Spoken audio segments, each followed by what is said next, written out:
Amici. Well, here, if it ain't great, then it must be fucking terrible. And speaking of sports anchor, Stephen A. Smith, your hairline looks fucking terrible. How the hell did you get a job on television with a hairline that looks like that? I mean, come on, I can shave my head and sleep, and my hair look fucking better than that. Get the fuck out of here. Now on the sports, which is actually what we're here to talk about, the Dallas Mavericks have won their first NBA championship in franchise history. Congratulations, you deserve it. Now, while the state of Texas celebrated the Dallas Mavericks winning the title, the state of Ohio, in particular Cleveland, celebrated LeBron James losing in yet another NBA Finals. But Cavs fans, can you really blame the guy for leaving? Come on, he gave you 2 MVP awards, led you to the best record in the Eastern Conference 2 years in a row, and led you to the NBA Finals. The guy asked for a little bit of help, and you bring in Shaq. Get the fuck out of here. That call was fucking terrible, Mike Brown.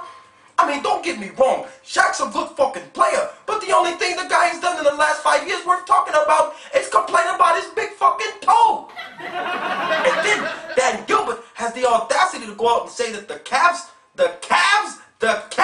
will win the title before LeBron James ever does? Hey Dan, I don't know what the fuck you were smoking, but that must have been some pretty strong shit to make you say that. I know your wife has to be satisfied with you, because you must have balls the size of grapefruits to make a statement like that. And then the whole world scrutinizes and criticizes LeBron James for his post-game interview. The guy didn't say anything wrong. Come on. Now, if he would have said something like this, then you would all have something to complain about.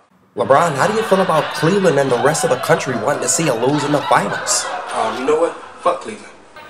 You know, like, let's be real with it. Fuck Cleveland.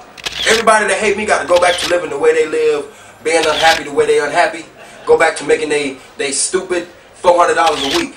Man, I make $400,000 a game. LeBron, how do you feel about some of the jokes that's been said about you? One of the ones that I've heard already is a man asked you for a change for $1 and you gave him 75 cents because you don't have a fourth quarter.